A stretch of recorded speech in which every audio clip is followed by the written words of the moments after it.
Growing a successful professional service firm is, at its core, an act of leadership. No one told us to do it.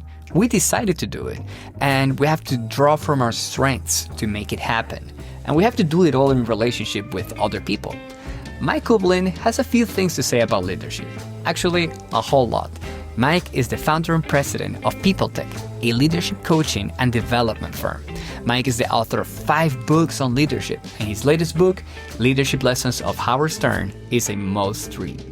PeopleTek has been developing leaders, teams, and organizations since 1996. That's 29 years. Only 1 in 10 companies make it this far. PeopleTek clients include Merrill, OneBlood, Bank United, the Sinclair Broadcast Group, and Amex. That's impressive. So, how did Mike do it? In this podcast, Mike tells us the story of PeopleTek from the very beginning. And he doesn't hold back when it comes to sharing his best advice for us in the professional service industry. Welcome to episode number 3 of the Business of Trust podcast. I'm your host, Hugo Sanchez.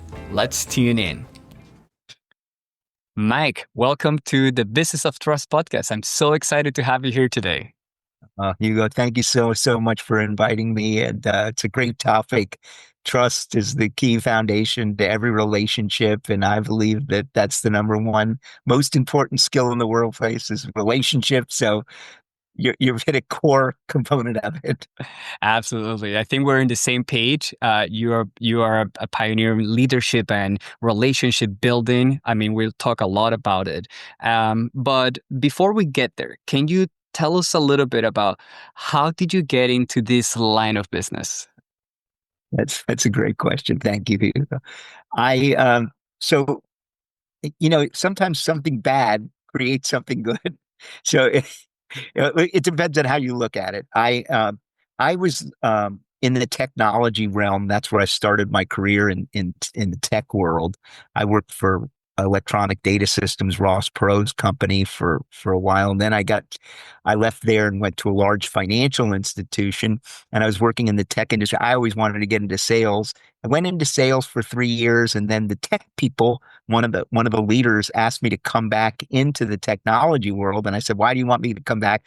He goes, "Well, we're moving to distributed data processing, and we'd like all you to come back in and help all the tech people get people-oriented." And I said, "What do you mean people-oriented?"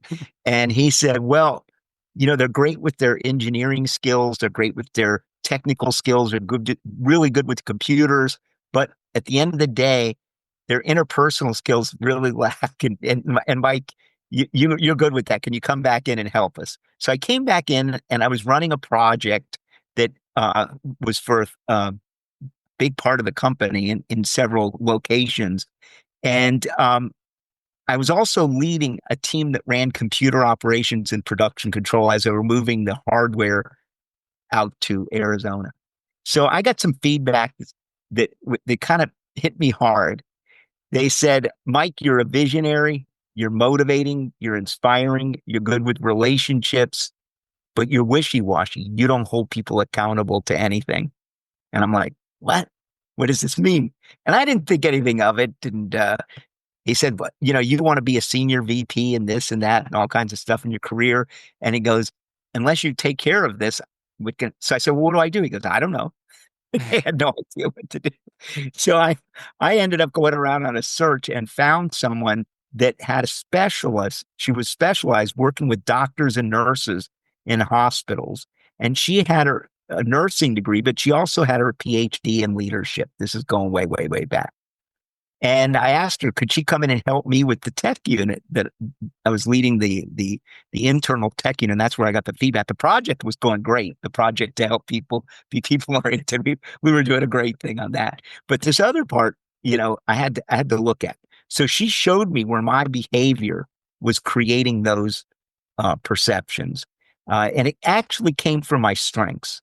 And I was overusing this strength of trying to be, well-liked and everything. And I sometimes wasn't as direct as I needed to be. So that kind of punched me hard. But at the same time, I brought her in. We were able to change the value survey from one of the worst to one of the best. We did that in a period of about a year. I was asked to come to relocate. I did out to Arizona. I relocated. and I was able to, continue with those processes. But I said, you know what? I want to start my own leadership company on the side. And I started another company before this one. I would say that we had some trust issues because nobody was full time except one person out of the five of us. Everybody else had other jobs because they were totally in fear how they're going to make this company run. And this, so that company broke up, and I started PeopleTek. And it was going to be people working in the tech with the tech industry, TECH, because it was already successful doing that. So instead, my buddy said, Mike, make it a TEK, not a TECH, because you're going to be working with all kinds of people. And that's how I got the name People Tech. It's people with a TEK. And we work a lot with the tech industry still, but we work with all kinds of industries as well, helping them to build their leadership skill abilities and ultimately the business relationship that they have inside first and then they have with everyone else. And we've been doing that for a long time. What I love about the name PeopleTech is that it implies that that leadership is a skill, right? That it's not you're not born with it, but there's like an operating system that you can implement and adopt. And we'll talk a little bit more about that in a second. But something that I'm interested at this stage of your story is you've launched PeopleTech. You have learned from your past experiences, something that didn't work, and now you're here. How did you get your first client? That's another great question. It comes from relationships. My, Surprise. yeah, I had started to get certified in a bunch of tools while I was working for that large company. And I started to run around and I was known as Myers-Briggs Mike. Mike's going to come over. He's going to help us with Myers-Briggs. He's going to come here. He's going to come there. He's going to go here. And I was going everywhere. Okay. And so I, I put in my review. You had to do your review every year. I put in my review and my development plan that I was going to start my own company. And, and so I had already started PeopleTech. Okay. So what ended up happening is I was allowed to go part-time first, then jump off full-time, which was even another great thing. And my first client actually was someone that I had run into years before that I had stayed in contact with and had a relationship with. I was living in Arizona, but this particular person ran a tech company in Florida and asked me to come in and run a process of team development and trust building with their tech company. And that was my first client, but it was somebody I had already built and actually that person came from the large financial institution that I was still working Of at. course. But the moral of the story is that I give this advice to people a lot that you don't want a relationship based on need, meaning you don't want to have a relationship where you only reach out to people when you need them. You want to have relationships based on values and you stay connected when you don't need them. So by the time that some synergy happens and the stars align, that the timing is right and the relationship is already there. No doubt about it. You keep in contact with people because it's not because you need something from them. I love how you put that. Yeah. It's really because you care for them. They care for you. You keep in contact. You keep checking in. And then all of a sudden, oh, we have a need. Yeah, Mike does this. Absolutely. That's brilliant. So Mike, you got your first client. That must have felt very exciting. But one client is not enough. As you are, of course, you need to work the room and get more clients. Something that I have learned in this relationship based marketing is the power that referrals have. And I have a name for some of them, like champions. The champions are people who love your brand, who love what you do, and they can bring your business to a whole other league. You and I met through one of my champions, Akin, who is also in this podcast and on episode 1. And so champions can totally bring our business to a whole new level. And that puts into evidence the power that one relationship can have. So can you think of any champion that you have had in your life? Can you tell us the story of how did you meet? What impact did they have in your relationship? And any lessons for us there? Well, I can tell you about many, but I'm going to pick out one because we asked for one. We're still best friends today. Okay. And still extremely great friends. When I had moved out to Arizona, I was driving down the street and there was a beautiful little adobe church on the left-hand side of the road right next to a Dairy Queen. I said, wow, I'm a Jewish guy. And, that it was an Episcopal church. And I said, that's where we're going to go to. We're going to go to church there and see what it's all about. So we went to that church and we met a set of families, and I met Steve and Paula Pruitt. And it was a family service for just, people with families. And there was about 10 of us, and a lot of us are good friends, but Steve and I became very good friends. So I went in there and ran and they didn't have everything disc, but I ran a disc session. It was when it was still paper. I ran it for the group, and Steve said, wow, this would be good. And he brought me into his company that he was at. It was like an investment banking company. They were buying radio stations and such. He goes, everybody needs this. And so I did the session with them, and they loved it. And then Steve went to another company, a bigger company, and brought Mike Kublin. Okay. And I did speeches for them, and I did processes and different things, team development. Then he went to another company. And he says, I got to bring Mike Kublin and his team. I got to bring PeopleTek in to help us.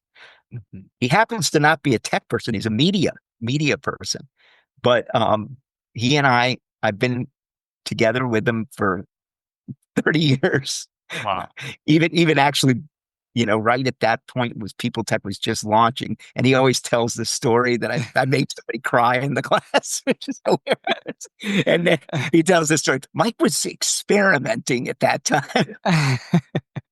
Mike, what I love about this story is that I can imagine you in this like place in Arizona, and how you were like so excited about what you do and so genuinely passionate that you would just like do it for fun with your friends. And I think that really comes across, and you provided an experience that really like helped the relationship go deeper with this person to the point that they wanted more of it. And you were one of the concepts of relationship-based marketing is reciprocity and being given and like sharing. So you didn't charge him for this. You'd run it for fun for the group in a spirit of giving and give them something, let them learn something about themselves. And that paid back massively for you. Oh my gosh.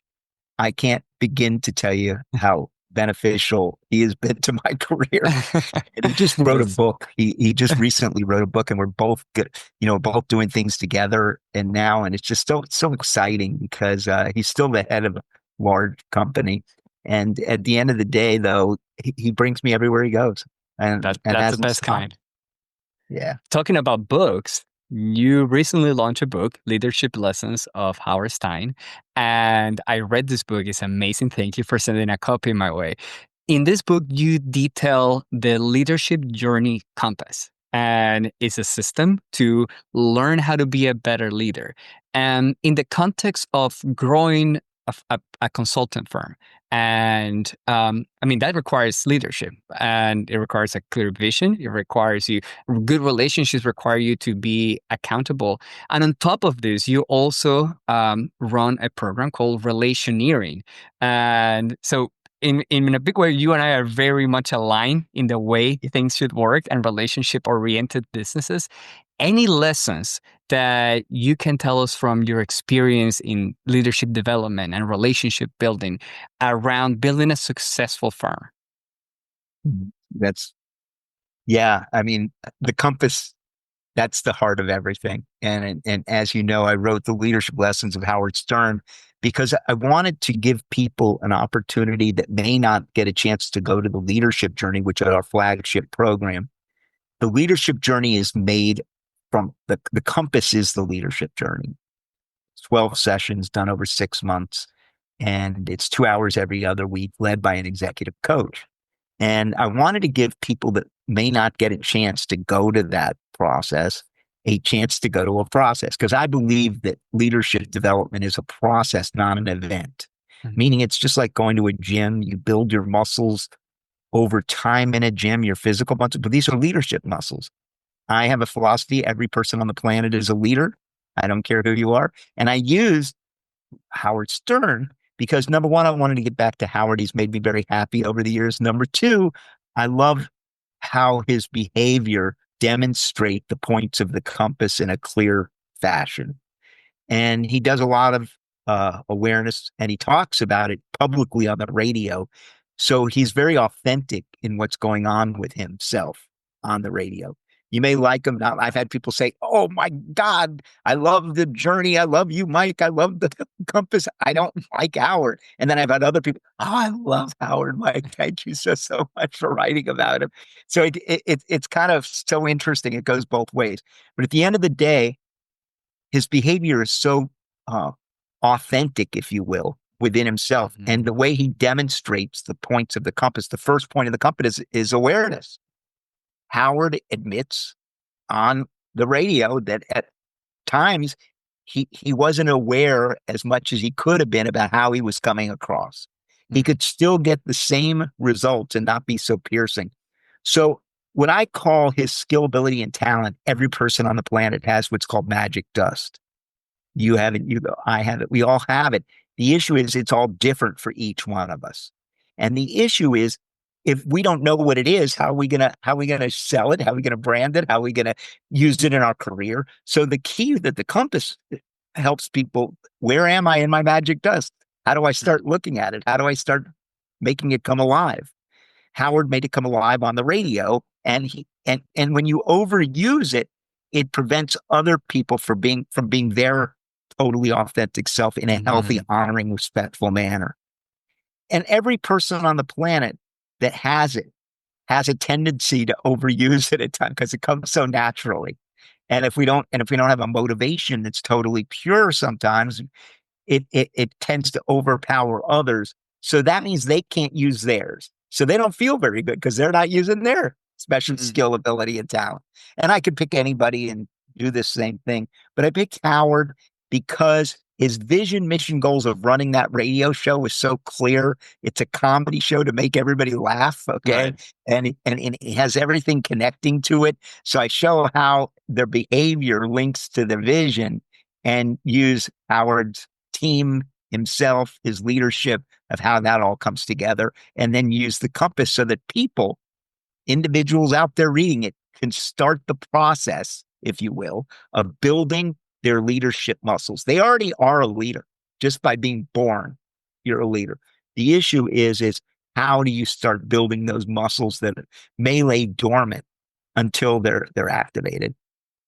Mike, what you just said reminded me of my favorite definition of leadership. This is by Posner and Kosis, and they say leadership is the art of mobilizing others to want to struggle for shared aspiration. So leadership doesn't happen alone. It happens in relationship with other people. I have a question for you. For those people who are listening and they say, "Oh, this whole building through a business through relationships sounds pretty good, but like I'm not really a relational driven person, more processes, systems, tech, if you will, but people is not really my strength." You teach us at PeopleTek. What advice would you have for these individuals? I would recommend that they surround themselves with people that it comes naturally to. And that means going out, meeting these people, getting out into, you're still going to have to go out. And what's so cool about it is when we do the journey, leadership journey, people that a lot of them are engineers, but if they don't go out and network, and if they don't go out and start communicating to other people and surrounding themselves with people that they be good network, that's their magic dust, right? So while they're out, they are meeting people. They're putting themselves out there for their magic dust just enough. They don't have to suddenly become Mike Kublin in doing it. They don't have to become U.S. Inc. What they have to be is the best version of themselves, and they have to be the most authentic of themselves. Come out a little bit. I remember this guy, Barry. Barry said, "Mike, I was typed out in Myers-Briggs. He's an INTJ. And he goes, I hate doing speeches, but I know I have to do them." And he was a phenomenal speaker. Phenomenal. But he didn't like it, but he still knew he had to come out a little bit. And he did so well with it. He didn't even realize how well he was doing with it because it was such a great fear. My thinking is you have to empower yourself to go where you've never gone before. That's PeopleTek's definition of leadership. I To love that. empower yourself and others to go where you've never gone before. So you have to have conflict. And without conflict, there is no leadership. And that conflict starts inside you. Yes. So make yourself uncomfortable. Do the first meeting and surround yourself with other people that'll do it. I love what you're sharing, Mike, because I mean, for me, like just launching this podcast has been an internal struggle because I had to be on camera. I have to reach out to people, and it's been in my mind for like a year. And I do podcasts for my clients at Moondesk, but it really took a great deal of inner work to put myself out there and manage that internal conflict. So I love that you shared that. Mike, for those listeners who are starting and want to grow a successful firm, I mean, PeopleTek is very successful. It's been going on for many years now. Um, what's the best advice that you would give these folks who are starting? Well, there's several. And I'm going to be selfish for a second. Get the compass. It's free. It's on the website. So you get it free. There's an assessment on the back. Just measure yourself. I would start by setting your vision, your mission, your goals, and your measures. What is your dream? What is your aspiration? What is it that you're looking to accomplish? Start piecing together that formula. And it's written there on the compass what the formula is. There's books that explain it. I can have people get the one-page business plan by Jim Horan, Horan. Fabulous templates that'll help you create your business plan. Start there.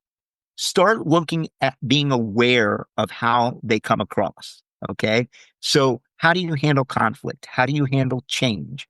Do some free assessments that are out there like the DISC, Myers-Briggs. Start reading those. Positive intelligence, the attachment styles. Do as many of them as you can. Enneagram, and start to piece together patterns that you see. Okay. And remember that this leadership is a process, not an event. The other thing is get yourself a mentor, preferably an executive coach, we're a coaching company. Get yourself one. Don't be afraid. Don't be afraid to ask for help. I even sometimes forget, oh my God, why didn't I ask for help? Why didn't I ask somebody? But ask for help because there are people out there that want to help you. There are people out there that so pleased because they've gone a little bit ahead of call PeopleTek, call you. Do not feel you're alone. Right. And just pursue your dreams every day, one step at a time. Anybody that's read Atomic Habits, a newer book by James Clear, I guess it's been out for several years now, but you do one thing towards it every day, you're going to get there. Beautifully said, Mike. And to wrap it up, if someone wants to learn more about PeopleTek, about Mike Kublin, and the next books you're going to publish, because I'm sure this is not your last one, where would you like to direct them? Well, they could go to PeopleTekCoaching.com. It's PeopleTek coaching, Coaching.com. Print the compass, reach out to me at info@PeopleTekCoaching.com, and I'll be glad to talk with anybody and help anybody along. I thank you so much, Hugo, for helping me come through, helping me come to your podcast. I think it's awesome. Thank you, Mike. I appreciate it so much. And I appreciate the generosity of advice that you share with us and our audience today. Thank you. Thank you. Thank you so much, Hugo. I look forward to speaking to you soon. Bye-bye. I started this podcast to interview people who have succeeded in the professional service world and to put into evidence that your best clients will come from relationships, referrals, and reputation, not from ads, automated funnels, or webinar like you've been told. If you want to learn more about how to implement a relationship-based marketing strategy for your business, check out our work at moondeskmedia.com. Please rate us and subscribe in whatever platform you're listening on. I'll see you in our next episode.